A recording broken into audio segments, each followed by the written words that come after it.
So make a note, if d2y by dx2 is 0. Now I repeat, I only discuss negative and positive and we got maximum minimum. But then d2y by dx2 is also 0. Then what happens? Then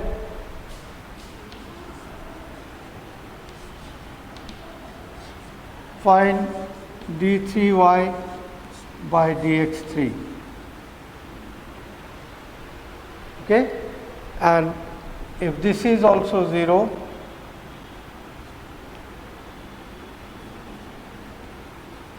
find d4y by dx4. So I repeat, if d2y by dx2 is 0 for a particular value of x, then you find d3y by dx3, equate that to 0, you will get another equation, I will come to that again, and then find the fourth derivative. If greater than 0, y is minimum. If less than 0, y is maximum. So actually what I did, I only transform it from dy by dx, d2y by dx2 to d3y by dx3 and d4y by dx4. So those things remain the same. Supposing this is also 0, this is also 0, then what happens is, we say the y has a point of inflection. That means it has neither a maximum nor a minimum. You saw the graph, the second graph. It goes increasing here, again normal, and goes increasing. So there is no minimum in that case. And there is no maximum in that case. Right? So if that is again 0, then we say y has a point of inflection. Okay? So point of inflection.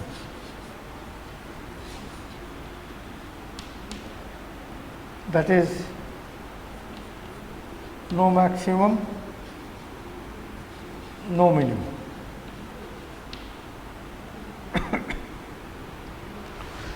So this is, now if further is not for you, right? It can go on further but not for you. So up to fourth derivative, I said while doing successive differentiation, it may be maximum up to the fourth derivative. So this is it, okay? Now while doing the sums,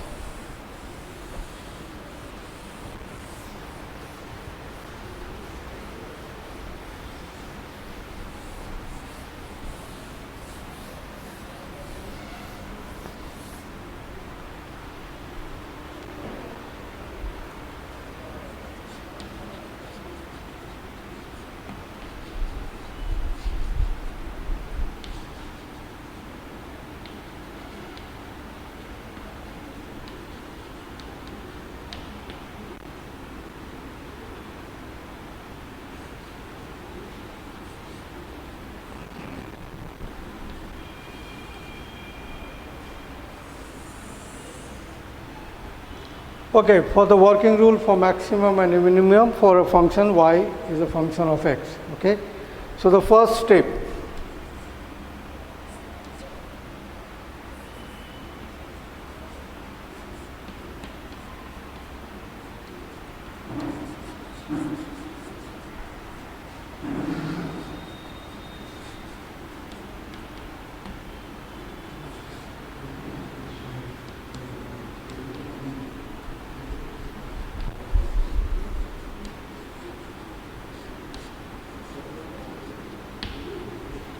first part, get dy by dx, because I repeat, necessary condition is dy by dx has to be 0.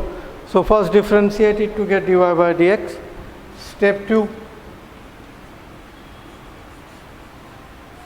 equate dy by dx to 0.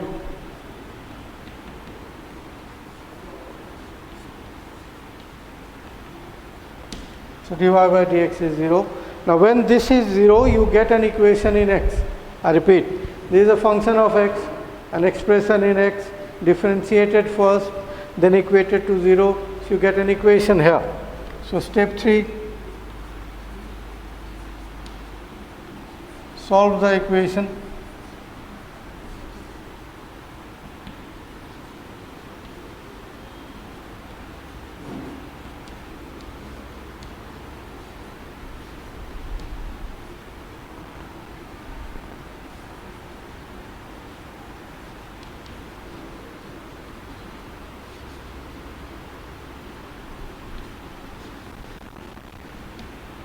Solve the equation obtained in step 2 to get the value.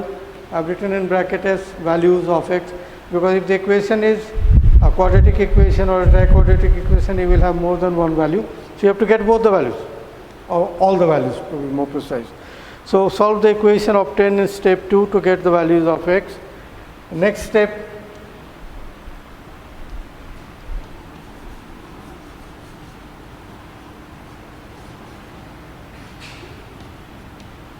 differentiate further. That is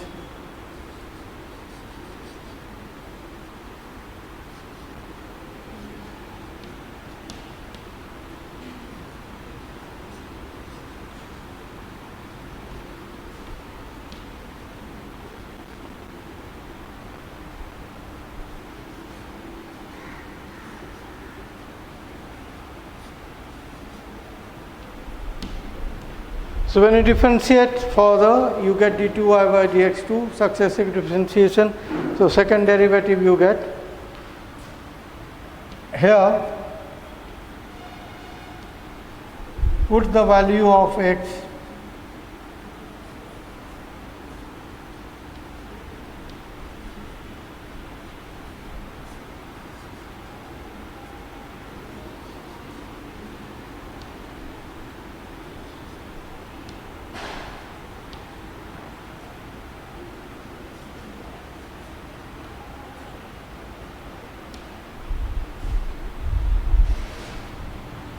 We'll put the value, I've written in bracket s again, values of x in d2y by dx2 in step 3. So here you are solving the equation, you get the two values or maybe more values, maybe one value.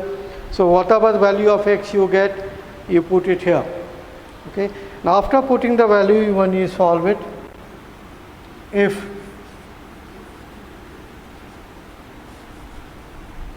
the value of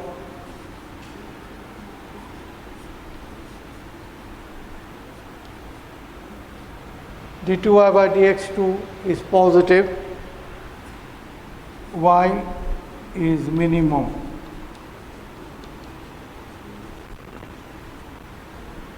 For that particular value of x. So y is minimum for that value of x. If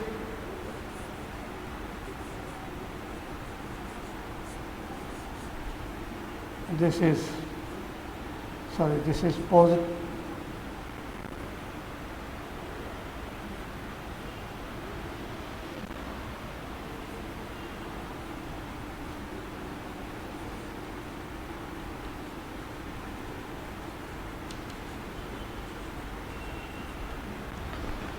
so I repeat here, put the value of x, simplify it. If that is negative, y is maximum. If that is positive, y is minimum. Okay. Finally,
And finally, to get the maximum or minimum value of the function, substitute the value of x in the original function that is here. Okay? So if it is for x is minimum, you get the minimum value. For if x it is maximum, you get the maximum value. So this is how do you work it. I repeat before I go into a sum. Given function, let that be y. Sometimes it is given, sometimes it's not. So y is equal to a given function. Differentiate with respect to x. You got dy by dx. Equate that to 0. Then you get an equation in x. Solve that equation. You will have the value of x, maybe 1, 2, 3, any number of values. Then you differentiate it further, that is, differentiate the first derivative. So when you differentiate the first derivative, you get d2y by dx2, and then in that function and equation or value which you get, put the value of x again. Then you see the values. If it is negative, y is maximum. If it is positive, y is minimum. And to get the minimum or maximum value of x, we put that value of x in the original function. Well, that's simple, right? Now, if it is further 0 and d4y by dx4 is not equal to, is also 0, then the point has inflection, has a point of inflection. I repeat, the function has a point of inflection, and that means it has neither a maximum nor a minimum, right? So I go for a sum here.